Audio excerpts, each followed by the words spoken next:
Hi everyone. The purpose of this video is to try to simplify the sculpting of a mouth in clay. I've shown lots of videos with different methods to students and they all seem to be harder than they need to be.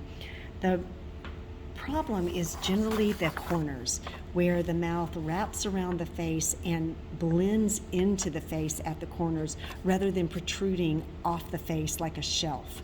So we're going to try to address that, and I have just worked to try to create a simplified method. So start with just a rectangle or an oval. A rectangle's nice actually to represent the front of the face. And then make two little tick marks for as wide as you want your mouth to be. And I'm going for sort of a life-size mouth here. And then make two equilateral triangles about 1/3 of an inch thick.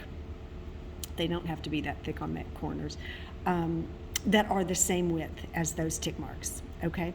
And where these two triangles meet creates the center line of the lip. All right, and then down here is going to become the chin ball right under the lips, and then we're going to kind of make the philtrum right here that connects the little trench that connects the upper lip to the nose. So you can already see it's kind of starting to look like lips, right? Okay, so leave the top triangle in place and press down a bit. And then I've got a little bit of a wounded thumb here, but I'm going to try to do this with both hands because it's so much easier that way. You want to place your thumbs fairly close together, press fairly hard, and you're going to create the Cupid's bow, and then blend it over and press down hard at the edges. So you blend that clay into the edges, all right? And I can see that I almost made a snarl here with this side arched up a little higher than it needed to be, and certainly higher than the other side. All right, so sort of like that. And then, you know, some people don't have a very pronounced Cupid bow, so yours doesn't have to either. But this becomes the center line between the lips, and it should slope down here and blend in right at the corners, all right? Then I would take a tiny little bit of clay and make a disc that goes from about the peak of that side of the Cupid's bow to the peak of the other. And I would make it, I don't know, maybe 1/8 of an inch thick. So a rounded little oval. And then you're going to apply it right in the center and blend it, because typically that part of the lip is a bit fleshier right in the middle. And I like to turn it around to make sure that everywhere is blended as well as I can do it, okay? And then I take my little finger right in the middle of the Cupid's bow and sort of drag up. And that's just going to approximate the philtrum that connects to the nose. Okay, and I can see right in there. I can even use my little wooden spatula type tool that I have not blended very well at all right there. Okay. And then I really want that to arch up a bit more. Okay, sort of like that. So that's the top lip right there. All right, and then you're going to take your other triangle. If the mouth were open, you would leave a space right here, but I'm making a closed mouth.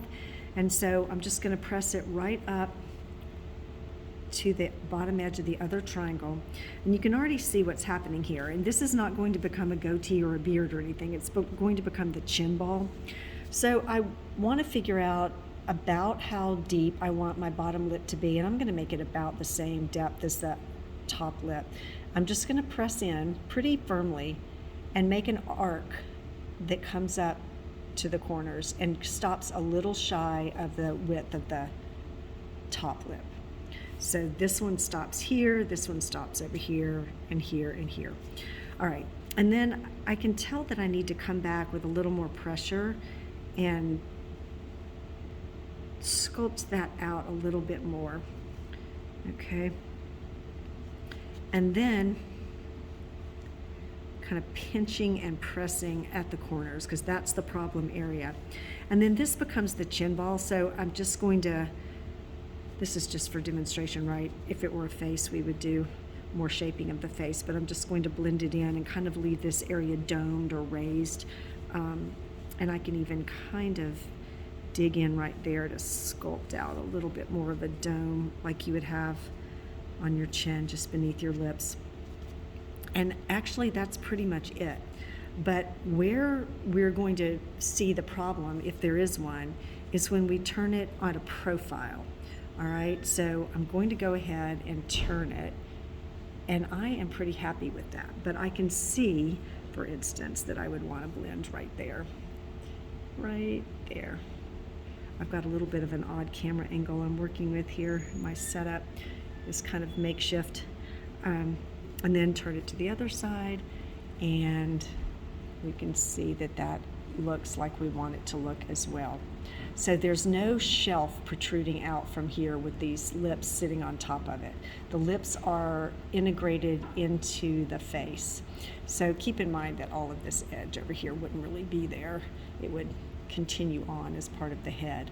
Okay, and then this is probably bugging you right there, as it is me, so I'm going to sort of smooth that out right there. And then I really am happy with that. I sort of can't believe it. But I really did work at this for quite a while. So there you go.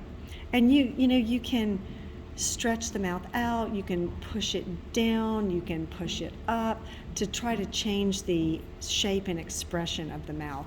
But I'm perfectly satisfied with this right here. So again, you want it to be domed here in the center, and then you want it to taper into the face at the corners. So just like that. All right. And obviously, if this were a real sculpture, we would have all of that blended. So there you go. You want it to almost look like a V from the side. Okay?